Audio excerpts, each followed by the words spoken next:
सुप्रभात। गुरु प्रेम दीवाने का महाप्रयाण।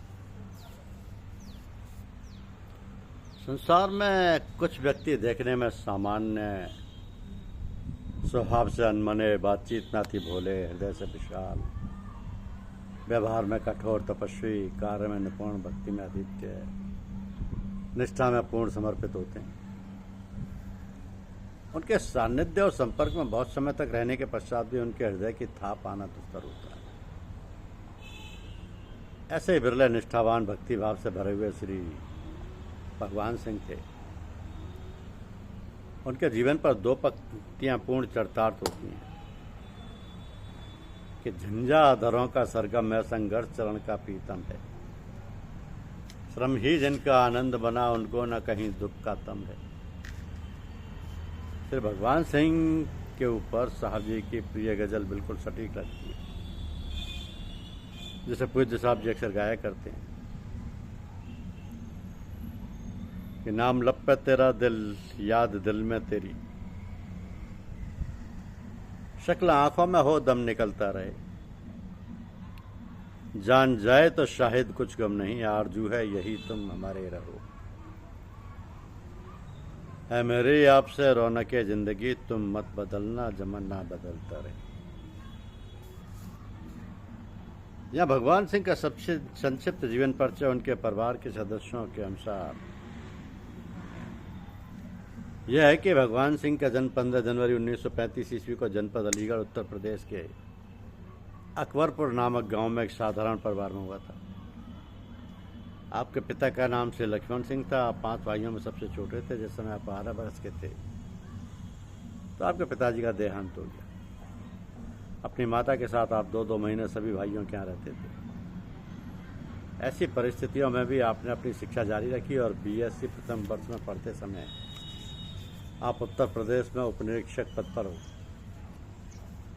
उत्तर प्रदेश पुलिस में उपनिरीक्षक पद पर नियुक्त हो गए।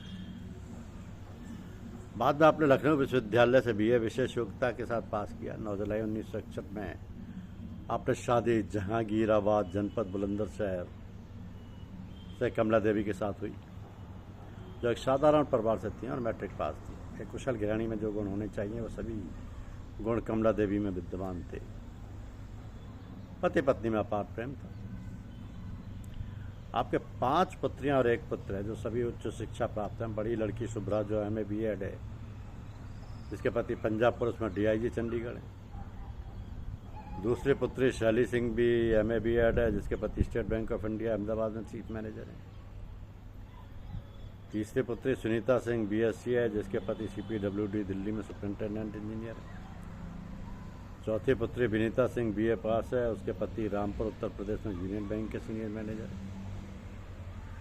5वें पुत्री उन्मनी सिंह राखी MA नेचुरोपैथी एवं योगा में MA, जिसके पति BSNL शिमला में डिप्टी मैनेजर है।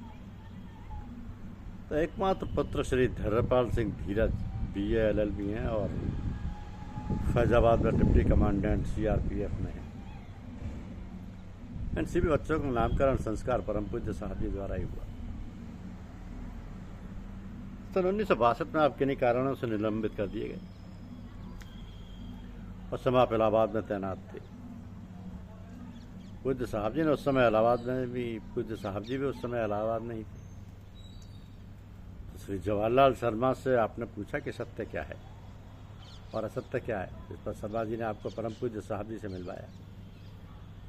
आपने पूज्य साहब जी से भी यही प्रश्न किया कि जब दृष्टि से दृष्टि मिली तो आपकी सारी शंकाएं स्वतः खत्म हो गई और आप साहब जी के होकर रह गए। तो परम पूज्य साहब जी के निर्देशानुसार आपने अपना स्थानांतरण सिविल पुलिस से DI CID में करवा लिया और 1994 में CID से डिप्टी SP के पद से सेवानिवृत्त हो गए। DYSP लखनऊ में अपना आवास बनाकर शपथ वही रहने लगे। 35 वर्षों के सेवा काल में अनेक विघ्न बाधाएं आई, परंतु पूज्य साहब जी के आशीर्वाद से उन्हें किसी प्रकार का कष्ट नहीं हुआ। और हो भी क्यों, वह तो पूर्ण रूप से साहब जी को समर्पित हो चुके थे। नाथ सकल संपदा तुम्हारी, मैं सेवक समेत सुतनारी। नाथ सकल संपदा तुम्हारी, मैं सेवक समेत सुत नारी। उनका कुछ नहीं था, वो तो मात्र एक सेवक के रूप में थे। तो भगवान सिंह इलाहाबाद में पूज्य साहब जी से अपनी शंका का समाधान कर साहब जी के प्रेम में इतने रंग चुके थे कि उन्हें शरीर और आत्मा दोनों में भेद प्रतीत होने लगा था। इस समय उनकी पत्नी भी उनके साथ आकर इलाहाबाद रहने लगी थी। एक दिन उन्होंने अपने पत्नी को जताया कि आज मैंने देखा कि मेरा शरीर अलग तख्त पर रखा है जो श्यामला है, और मैं आत्मा के रूप में अपने को अलग देख रहा हूँ, जिससे सिद्ध हो गया कि शरीर सत्य है और आत्मा सत्य है। तो उसके भगवान सिंह अपनी पत्नी कमला को पूज्य साहब जी के पास ले गए, जिन्हें देखकर पूज्य साहब जी काफ़ी खुश हुए और फिर कमला के सर से पल्लू हटाकर देखा और आशीर्वाद दिया। और जैसे कमला भी साहब जी के प्रेम में डूब गई। तो पूज्य साहब जी की याद एवं पति आज्ञा में उनका समय बीतने लगा। समय समय पर आए घोर कष्टों को सहन करते हुए भी उन्होंने अपने पति की हर आज्ञा का पालन किया। रामाश्रम स्थापना के बाद भगवान सिंह ने देखा कि आश्रम पर पूज्य साहब जी के मंझले भाई पूज्य लक्ष्मण सिंह जी, बूढ़ी अम्मा एवं अन्य सत्संगी बंधुओं के भोजन की व्यवस्था अति कठिन है। अतः आपने पत्नी कमला को भोजन बनाने के लिए आश्रम पर छोड़ दिया और स्वयं ड्यूटी पर चले गए। तो कमला रेलवे लाइन के पार या दहिरापुर के कुएं से पानी लाकर समय पर आने जाने वालों एवं आश्रम पर रहने वाले सत्संगियों का भोजन करवाती। उस समय वह भूल चुकी थी कि वह एक CID इंस्पेक्टर की पत्नी। कभी कभी पूज्य साहब जी के गांव उमरन में बूढ़ी अम्मा पूज्य साहब जी की माँ की सेवा के लिए भी भगवान सिंह अपनी पत्नी को ले जाते थे। अब चूँकि बूढ़ी अम्मा को सफाई बहुत पसंद थी, जिसके कारण वह दूसरे के द्वारा दिया गया पानी का पात्र भी नहीं लेती थी और अपने परिचित से पात्र साफ करवा कर ही पानी पीती थी। और भगवान सिंह से अपरिचित थी। जब वो भोजन लेकर गए तो बूढ़ी अम्मा ने भोजन करने से इनकार कर दिया, जिस पर कुछ सत्संगी भाइयों एवं पूज्य बाबा जगत नारायण जी ने कहा कि बूढ़ी अम्मा भगवान सिंह साहब के उन पुत्रों में से हैं जो प्रेम के वशीभूत होकर अपना सब कुछ साहब जी पर न्यौछावर कर चुके हैं। साहब जी इनसे अति प्रेम करते हैं। इतना परिचय जानकर बूढ़ी अम्मा ने भगवान सिंह को अपने वक्त ठीक सरल से लगा लिया और सदा सदा के लिए उन्हें अपना बना लिया। तो भगवान सिंह और उनकी पत्नी ने आश्रम एवं उमरन में बूढ़ी अम्मा की खूब सेवा की। बूढ़ी अम्मा ने भगवान सिंह के सामने शरीर त्यागा था। पूज्य साहब जी के कार्य करने में उन्हें अपने शरीर व प्राण की चिंता नहीं रहती। तो एक बार आप विभागीय कार्य से फरकाबाद आए और पूज्य साहब जी के प्रेम में आपकी हालत ऐसी थी कि सिया राम में सब जग जानी, करो प्रणाम जोड़ जुग पानी। तो आपको हर व्यक्ति साहब जी के रूप में ही दिखाई देता था। आप सड़क पर पैदल जा रहे थे, हर आने जाने वाले साहब के रूप में दिखाई दे रहा था। आप व्याकुल हो उठे और साहब की रट लगाकर सर्विस रिवॉल्वर सड़क पर फेंक कर एक रिक्शे पर चढ़ गए, जिस पर एक महिला बैठी। आप उस महिला से कहने लगे, साहब आप कहाँ जा रहे? आज आप मुझे बहुत दिन बाद मिले। लोग उन पर पत्थर फेंकने लगे, जिससे उनका सर से खून बहने लगा। कुछ लोगों ने उन्हें पहचान कर कहा, ये तो समर्थ सदगुरु राणा जी के शिष्य हैं और उन्हीं के प्रेम में दीवाने हैं, इनको मत मारो। फिर लोगों ने उनकी सर्विस रिवॉल्वर थाने में जमा करा दी, जहाँ पूर्व परिचित एक दरोगा ने उन्हें सम्मान घर भेजा। तो लखनऊ में भगवान सिंह के भाई मिलने आए। पूज्य साहब जी उस समय लखनऊ में ही थे। भगवान सिंह के भाई ने भगवान सिंह से कहा, अपने साहब से कह दो दुआ कर दें तो मेरा पुत्र हो जाए। भगवान सिंह ने अपने भाई को पूज्यवर के पास भेज दिया। इनके भाई ने पूज्यवर को अपना परिचय दिया और कहा कि साहब मेरे घर में कोई संतान नहीं है, मैं चाहता हूँ मेरे घर में संतान हो जाए। साहब जी ने इनका नाम अपनी डायरी में लिख लिया और जानकारी के लिए कोष्टक में भगवान सिंह का भाई लिख दिया। फिर भगवान सिंह को बुला कर कहा, तुम कह दो उनके लड़का हो जाए। भगवान सिंह छिटक गए और उनकी नज़र साहब जी के लिखे कागज़ पर पड़ गई। तो उन्होंने समझ लिया दुआ तो साहब जी की हो चुकी, मुझे कहने में क्या हर्ज है। और अपने भाई से कहा, जाइए आपके पुत्र होगा। और ऐसा ही हुआ, बाद में उनके पुत्र हुआ। तो भगवान सिंह से सन 1968 ईस्वी में कुंभ मेले प्रयाग में मिले थे।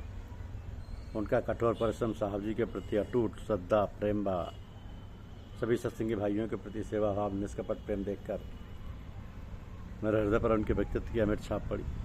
उससे मेरा जुड़ाव बढ़ता ही गया। उनके कठोर परिश्रम को देखकर उनके चेहरे, शरीर एवं मन की दशा ऐसी मेरे दिमाग में बस गई कि जैसे कबीर साहब ने एक भगवत प्रेमी के विषय में लिखा है कि कबीर हरि का भावता दूरई से दीकंत, तन छीणा मन उन्मना जग उठना फिरंत। तो समय समय पर उनका ये सेवा भाव बूढ़ी अम्मा श्री लखन सिंह जी, श्री शिव सिंह जी के प्रति सभी सत्संगी भाइयों ने देखा। कई बरस तक छोटे साहब श्री शिव सिंह जी की बीमारी से उन्होंने अपनी नौकरी और शरीर की बाजी लगाकर यहाँ से मुंबई तक जो सेवा की उसकी और कोई मिसाल नहीं है।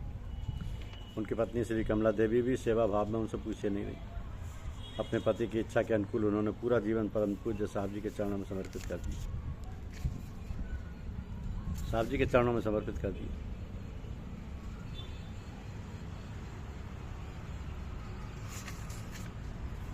तो समय समय पर उनका इस सेवा भाव बूढ़ी अम्मा श्री लखन सिंह शिव सिंह के प्रति भाइयों ने देखा। सन 1971 में आरा नगर कानपुर में मैं उनके साथ हो था। प्रातःकाल उन्होंने मुझे बताया कि आज रात मैंने सपने में देखा कि मैं मर चुका हूँ और मेरी पत्नी विधवा के रूप में मेरे सामने खड़ी है। इतना बताने के बाद वे दूसरे कामों में लग गए। 1 घंटे बाद पूज्य साहब जी बोले, भगवान सिंह तुम नादो कराओ तो मैं बैत करूँगा। बैत का मतलब ही होता है अपने को गुरु का हाथों भेज देना या संपूर्ण समर्पण कर देना। इस तरह भगवान सिंह उस दिन से किसी के ना होकर साहब जी के हो गए। बाद में पूज्य छोटे साहब जी द्वारा उन्हें इजाज़त आचार्य पद प्रदान की गई। तो रामाश्रम के प्रति भगवान सिंह की श्रद्धा अपार थी। वृंदावन में मेरे मुंह से परम पूज्य साहब जी द्वारा निकलवाए शब्दों पर वे झूम उठे। ये आश्रम साहब का है और उनकी तपोस्थली है। साहब कभी भी आश्रम नहीं छोड़ सकते। ये भाव उनमें इतने दृढ़ हो गए कि 2008 का नूतन जन्मदिन जो श्री आर सिंह इंजीनियर साहब लखनऊ के शहर से हुआ, उसमें वो बोले कि इंस्पेक्टर साहब तुम हाल के लिए ज़मीन खरीदो और हाल बनवाओ, मैं पैसा लगाऊंगा। अब कुछ वक्त पहले भगवान सिंह ने पूज्य साहब जी से प्रार्थना की कि साहब जी जब भी मैं मरूं तब आप मेरे सामने हो, आपका नाम मेरी जुबान पर हो, आपकी याद से हम गाफिल ना हो और आप हमारा उद्धार करो। तो नूतन जन्मदिन 2008 पर रामाश्रम आकर आप कई दिन पूर्व रुक कर सपत्नीक वापस लखनऊ चले गए। उसके बाद गुरु पूर्णिमा के बाद पुनः आश्रम पर आकर कुछ समय तक रुके और वापस चले गए। मृत्यु से 8 रोज़ पहले उनका फ़ोन आया कि मैं आश्रम आ रहा हूँ। तो मैंने कहा आप यहाँ बताएं। पूज्य साहब जी शीघ्र लखनऊ जाने वाले, लेकिन वह इस समय साहब जी से अलग नहीं होना चाहते थे। 22/8/2008 को पुनः पत्नी कमला के साथ आश्रम पर आ गए। परम पूज्य साहब जी ने एक बार मुझसे कहा था कि सेवा करने के लिए संपूर्ण संसार है, सेवा लेने के लिए कोई नहीं। यह स्थिति मैंने भगवान सिंह की देखी। तो 23 अगस्त शाम को मैं उनके लिए नाश्ता ले गया। शाम को दूध ले गया। वह हाथ जोड़कर बोले, भैया तुम मेरे लिए कष्ट ना करो और ना ही बिट्टी को कष्ट दो, मैं स्वयं चाय पीने आ जाया करूँगा। दिनांक 25/8/2008 शाम 4 बजे दोनों लोग पूज्य साहब जी के पास गए और आशीर्वाद दिया। तो भगवान सिंह को शायद मृत्यु का पूरा आभास हो गया था, इसलिए भगवान सिंह ने रोकर अपने शेष क्षणों को साहब जी को समर्पित कर दिया। 5:30 बजे आप साहब जी के साथ टहलने निकले। अधिक ना चल सके तो आश्रम की पुलिया पर बैठे रहे। जब साहब जी लौट कर आए तो उनके ऊपर पंखा करने लगे। पूज्य साहब जी ने इशारे से कहा, आप जाइए और आराम कीजिए। उन्होंने आदेश का पालन किया, किंतु 3 कदम चलने के बाद जमीन पर लड़खड़ा गए और पुनः आकर फर्श पर बैठ गए और पंखा करने लगे। वहीं लेट गए। उपस्थित सत्संगियों ने ले जाकर उन्हें चारपाई पर लेटा दिया। मैं टहलने गया था। फौरन मोटरसाइकिल भेजकर मुझे बुलवाया गया। मैंने आकर देखा कि अदमापुर के प्रधान सौरम और प्रधान सुधीर जो अचानक आ गए थे, उनके रक्त संचार को बढ़ाने के लिए उनके हथेली एवं तलवों को मल रहे थे। वो टकटकी लगाए साहब जी को देख रहे थे कि जो सामने चारपाई पर विराजमान थे। मैंने उनके दाहिने हाथ को सुलाया जो लो ब्लड प्रेशर बढ़ाने के लिए 2-3 बार ग्लूकोज एवं नमक दिया, जैसे नाड़ी में ठीक आ गई। 7 बजे मैंने पूजा पर जाने के लिए सोचा तो मेरे दोनों हाथ पकड़कर कहने लगे, तुम मत जाओ।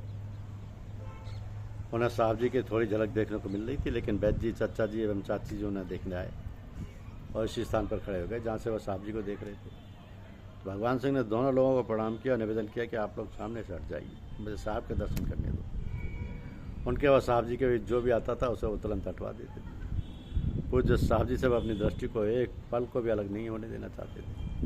साहब जी भी बार बार पूछ रहे थे, कहो भगवान सिंह का क्या हाल है। भगवान सिंह के हाथ पैर ठंडे होते जा रहे थे, नब्ज छीड़ हो रही थी। उसी समय मनोरमा बहन ने आकर कहा, इन्हें काफ़ी पिलाओ। मैंने तुरंत एक काफ़ी बनवा कर पिलाई।